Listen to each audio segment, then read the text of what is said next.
So Homewood's junior reading team. I'm Isabel, this is Felicity and Emily, and we're reading Warhorse, which is the acclaimed book by Michael Morpurgo, and it's unusual because it's written from the horse's point of view.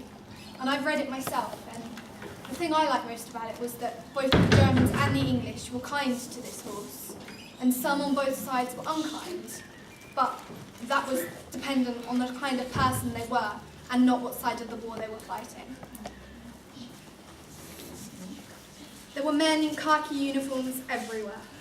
And then, as Albert's father dismounted and led us up past the church towards the green, a military band struck up a rousing, pounding march.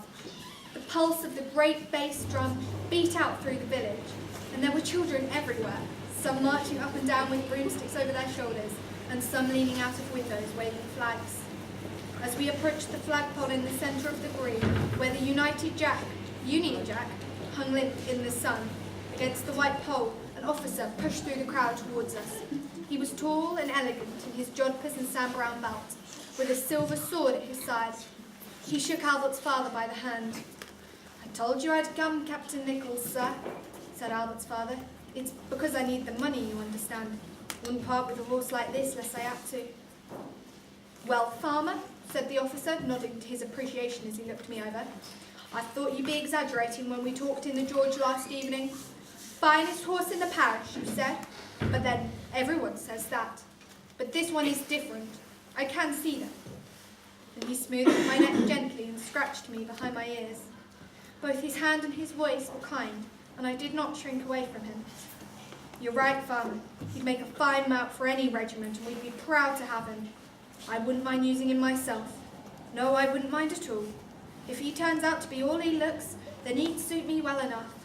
Fine-looking animal, no question about it." Perhaps it was the contrast with the few idyllic moments we had spent with Emily and her father that had made the following so harsh and so bitter an experience for Topford and me. Or perhaps it was just that the war was all the time becoming more terrible.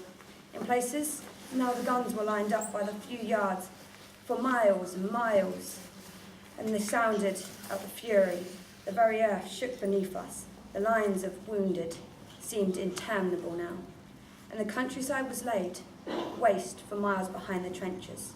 The work itself was certainly no harder than when we were pulling the ambulance cart. But now we were no longer stabled every night, and of course we no longer had the protection of our family to rely on. Suddenly, the war was no longer distant. We were back amongst the fearful noise and stench of battle, hauling our gun through the mud, urged on and sometimes whipped on by men who displayed little care of interest in our welfare, just so long as we got the guns where they had to go. It was not that they were cruel men, but that they seemed to be driven now by fearful compulsion that left no room and no time for pleasantness or consideration, either for us or them. When the end of the war did come, it came swiftly. Almost unexpectedly, it seemed to the men around me. There was little joy, little celebration of victory, only the sense of profound relief that at last it was finished and done with. Albert left the happy cluster of men gathered together in the yard that cold November morning and strolled over to talk to me. 5 minutes' time and it would all be finished, Jerry, all over. Jerry's had about enough of it, and we have. No one really wants to go on anymore. At 11 o'clock, the guns will stop, and then that will be that. Only wish that David could have been here to see it. Since David's death, Albert has not been himself. I had not once seen him smile or joke, and often fell to prolonged brooding silences. When he was with me, there was no more singing, no more whistling.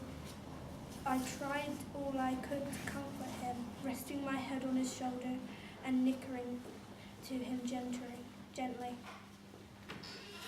But he seemed quite inconsolable.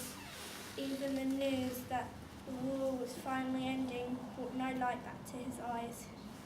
The bell in the clock tower over the gateway rang out 11 times, and the men shook each other solemnly by the hand or clapped each other on the back before returning to the stables.